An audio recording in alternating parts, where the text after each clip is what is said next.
أعوذ بالله من الشيطان الرجيم. بسم الله الرحمن الرحيم. لعن الذين كفروا من بني إسرائيل على لسان داود وعيسى بن مريم ذلك بما عصوا وكانوا يعتدون كانوا لا يتناهون عن منكر فعلوه لبئس ما كانوا يفعلون.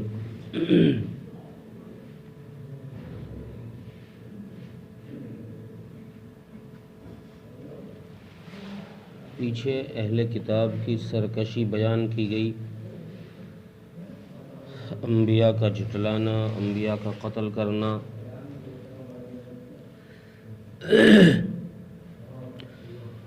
ان آیتوں میں اللہ تبارک و تعالیٰ نے بنی اسرائیل پر جو عذاب آیا صورتوں کے مسخ ہونے کا،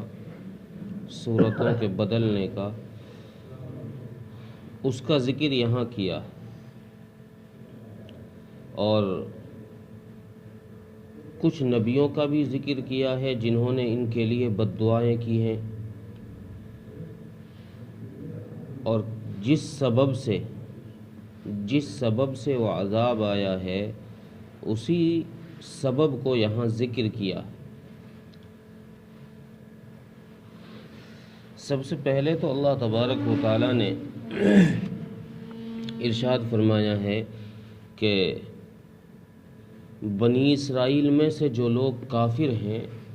ان پر لعنت کی گئی ہے. حضرت داؤد علیہ السلام کی زبانی اور حضرت عیسیٰ ابن مریم کی زبانی، ان دو پیغمبروں کا یہاں ذکر فرمایا ہے. اور مفسرین لکھتے ہیں کہ بنی اسرائیل پر لعنت کا سلسلہ حضرت موسیٰ علیہ السلام سے شروع ہوا اور خاتم الانبیاء حضرت محمد مصطفیٰ صلی اللہ علیہ وسلم پر آ کر یہ سلسلہ رکا ہے، کیونکہ انہوں نے جب حد سے نکلنا شروع کیا، حد سے تجاوز کیا، انہوں نے برائیوں میں یہ پڑے اور نافرمانیوں میں پڑے، تو پھر یہ رکے نہیں، اور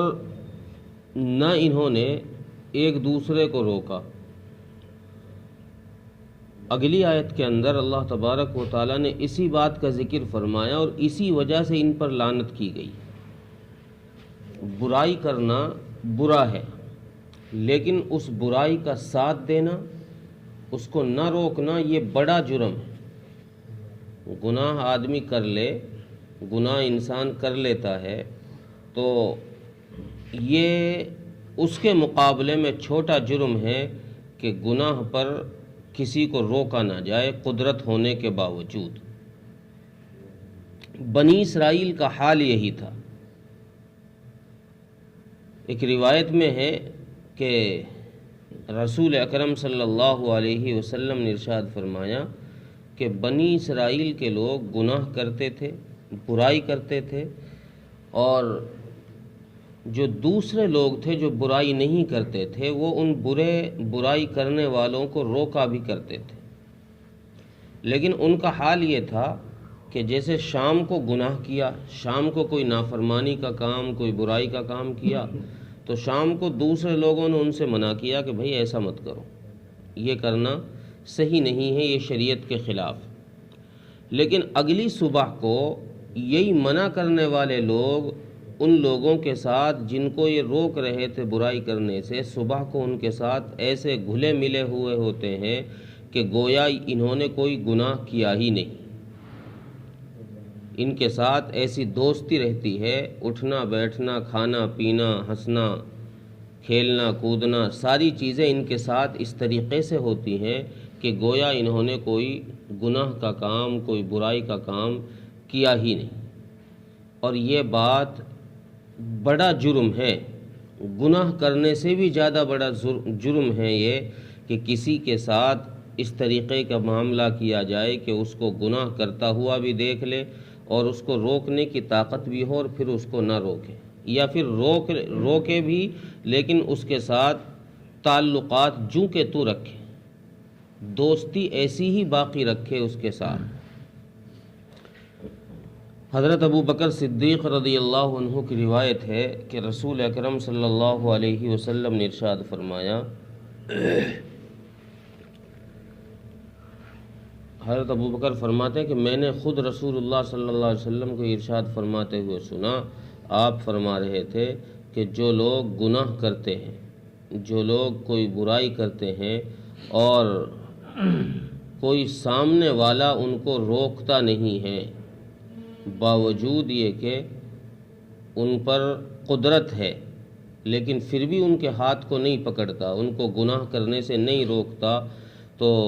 فرماتے ہیں کہ اللہ تبارک و تعالی ان سب پر عذاب بھیج دیں گے اور ان سب کو عذاب میں پکڑ لیں گے، جو اس گناہ کو کر رہے تھے وہ بھی، اور جو کر تو نہیں رہے تھے لیکن انہوں نے روکا بھی نہیں، ان کو بھی اس گناہ کے اندر، اس عذاب کے اندر گرفتار کر لیا جائے۔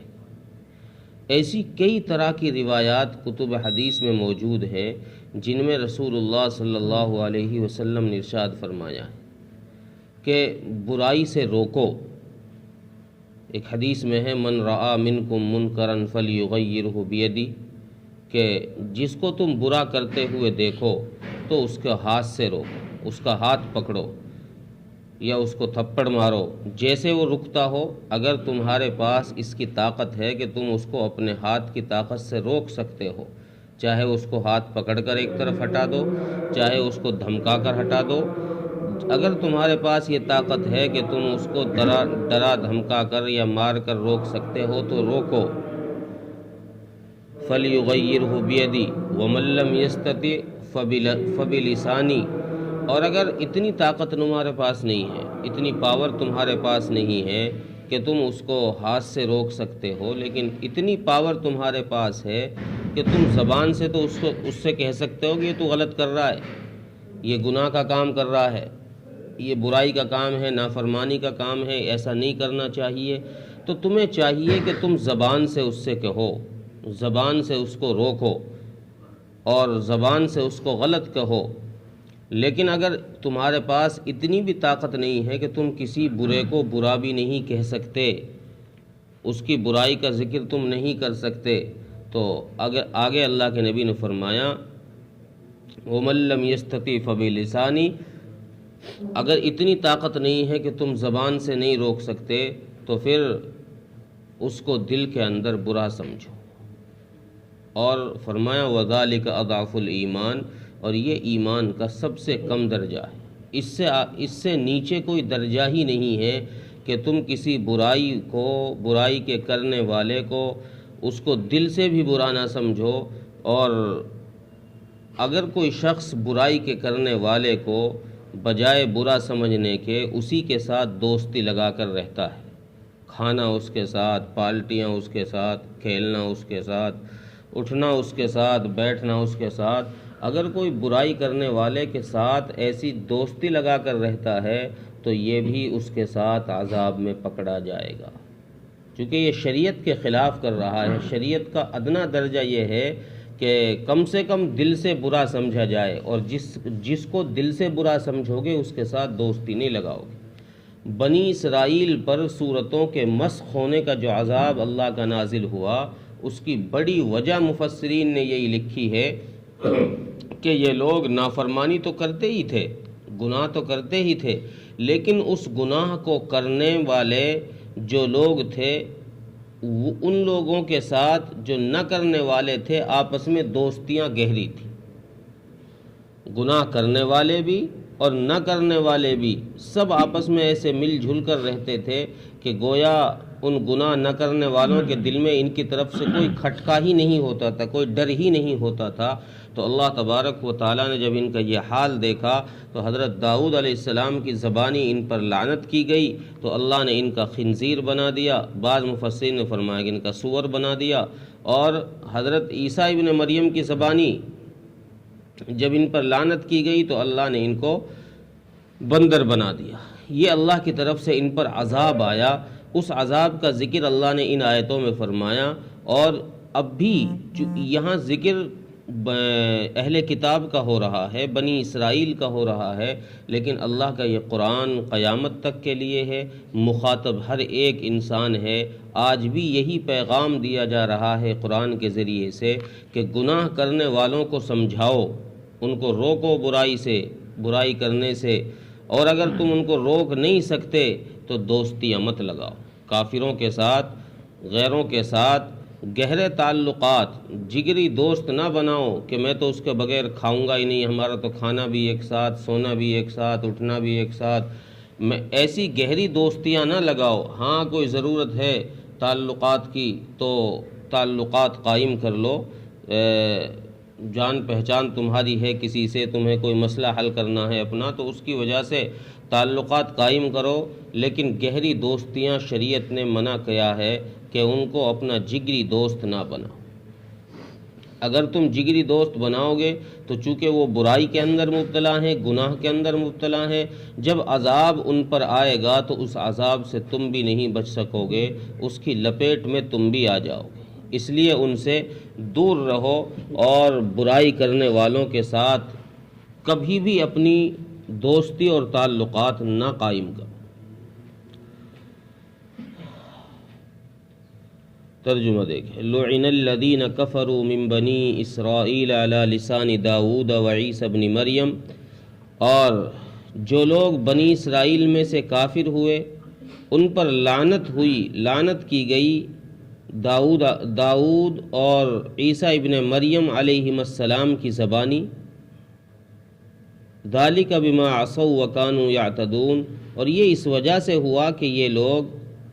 حد سے گزر جانے والے تھے، حد سے آگے بڑھ جانے والے،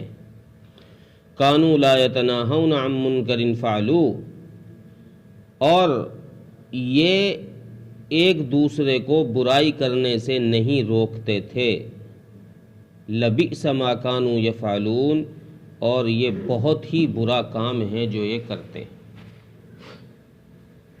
اللہ تعالیٰ نے توفیق عطا فرمائے۔